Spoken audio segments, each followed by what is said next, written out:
Mary Poppins Comes Back, Chapter 7, The Evening Out. "What, no pudding?" said Michael as Mary Poppins, her arm full of plates, mugs, and knives, began to lay the table for nursery tea.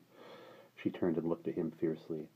"This," she snapped, "is my evening out, so you will eat bread and butter and strawberry jam and be thankful. There's many a little boy who would be glad to have it." "I'm not," grumbled Michael. "I want rice pudding with honey in it." You want. You're always wanting. If it's not this, it's that. If it's not that, it's the other. You'll ask for the moon next." He put his hands in his pockets and moved sulkily away to the window seat. Jane was kneeling there, staring out at the bright frosty sky. He climbed up beside her, still looking very cross. "All right, then, I do ask for the moon, so there."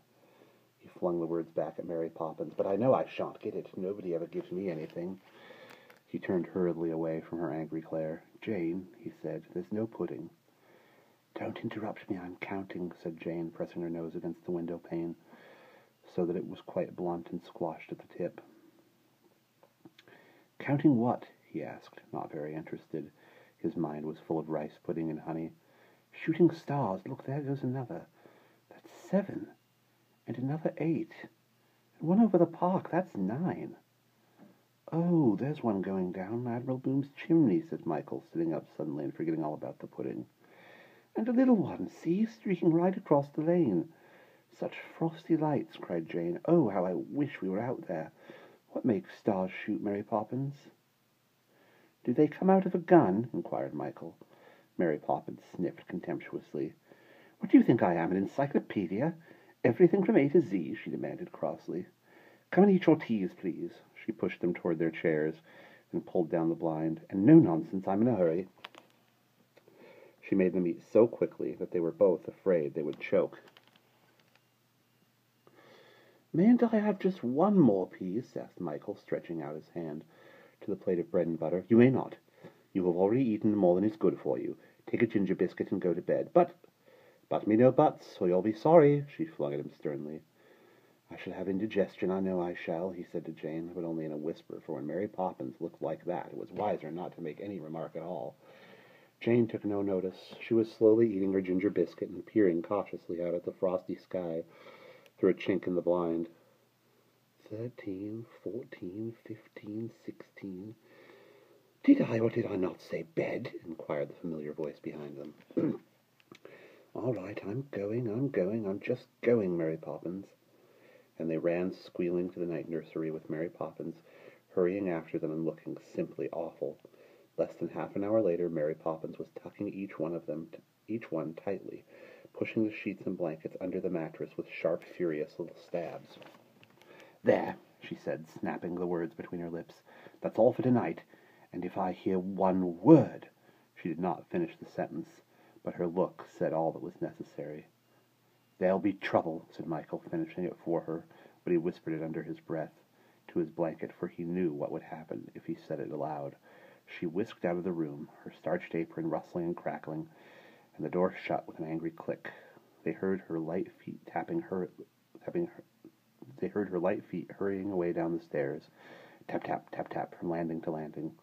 "She's forgotten to light the night light," said Michael, peering around the corner of his pillow. "She must be in a hurry. I wonder where she's going." "And she's left the blind up," said Jane, sitting up in bed. "Hooray, now we can watch the shooting stars." The pointed roofs of Cherry Tree Lane were shiny with frost, and the moonlight slid down the gleaming slopes and fell soundlessly into the dark gulfs between the houses. Everything glimmered and shone. The earth was as bright as the sky. 17, 18, 19, 20, said Jane, steadily counting as the stars shot down. As fast as one disappeared, another came to take its place, until it seemed the whole sky was alive and dancing with the dazzle of shooting stars. "It's like fireworks," said Michael. "Oh, look at that one. Or the circus. Do you think they have circuses in heaven, Jane?"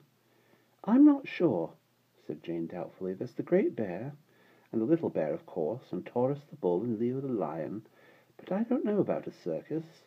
"Mary Poppins would know," said Michael, nodding wisely. "Yes, but she wouldn't tell," said Jane, turning out again to the window. "Where was it? 21. Oh, Michael, such a beauty. Do you see?" She bounced excitedly up and down in her bed, pointing to the window. A very bright star, larger than any they had seen, was shooting through the sky toward number 17 Cherry Tree Lane. It was different from the others, for, instead of leaping straight across the dark, it was turning over and over, curving through the air very curiously. "Duck your head, Michael!" shouted Jane suddenly. "It's coming in here!" They dived down into the blankets and burrowed their heads under the pillows. "Do you think it's gone now?" came Michael's muffled voice presently. "I'm nearly suffocated." "Of course I haven't gone," said a small, clear voice. "What do you take me for?" Very surprised, Jane and Michael threw off the bedclothes and sat up. There at the edge of the window-sill, perched on its shiny tail and gleaming brightly at them, was the shooting star. "Come on, you two, be quick," it said, gleaming frostily across the room. Michael stared at it. "But I don't understand," he began. A bright, glittering, very small laugh sounded in the room. "You never do you?" said the star.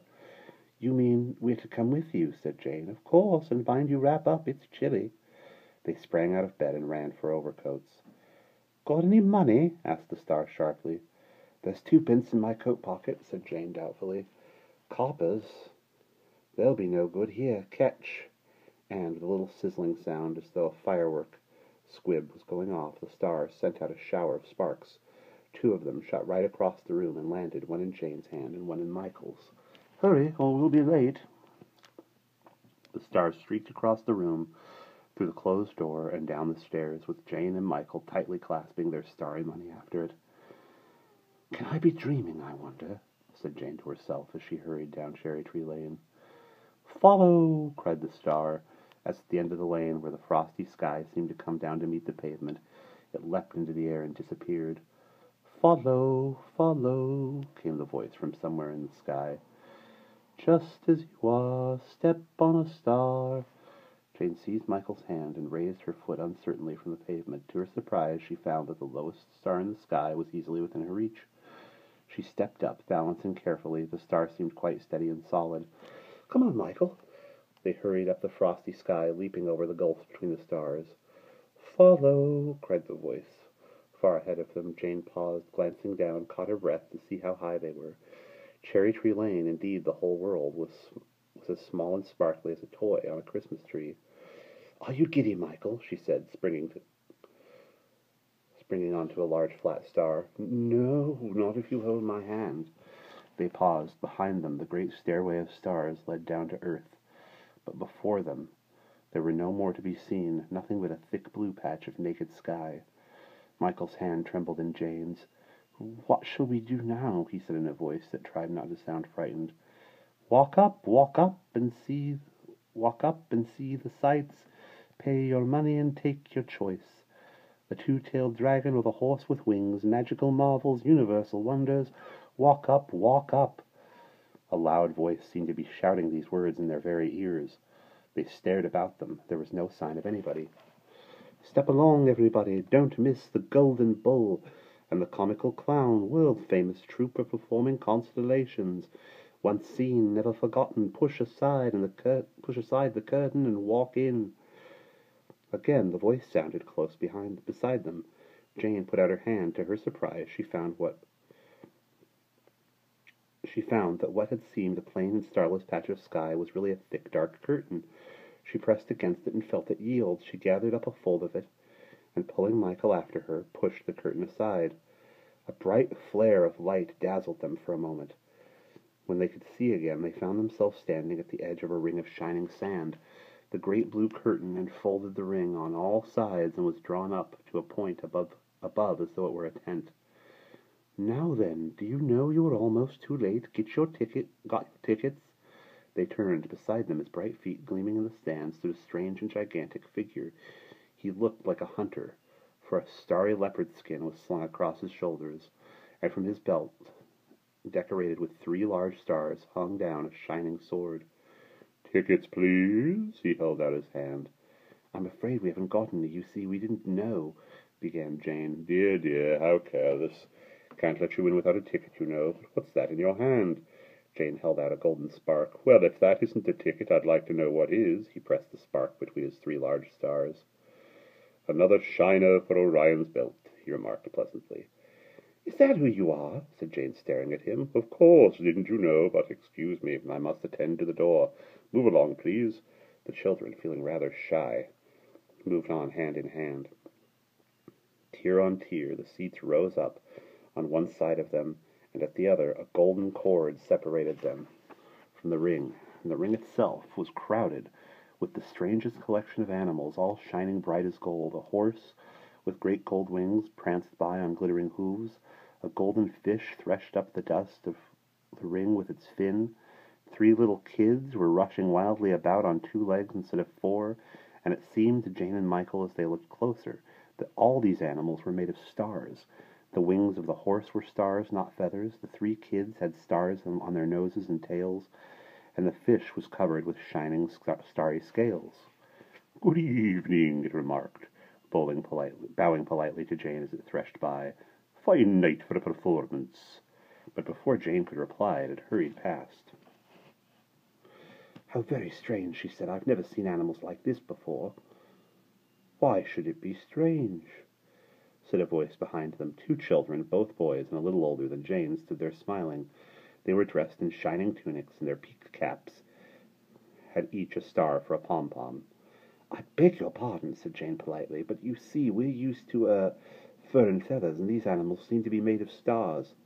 "But of course they are," said the first boy, opening his eyes very wide. "What else could they be made of? They're the constellations." "But even the sawdust is gold," began Michael.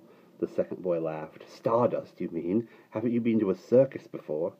"Not this kind." "All circuses are alike," said the first boy. "Our animals are brighter, that's all." "But who are you?" demanded Michael. "The twins.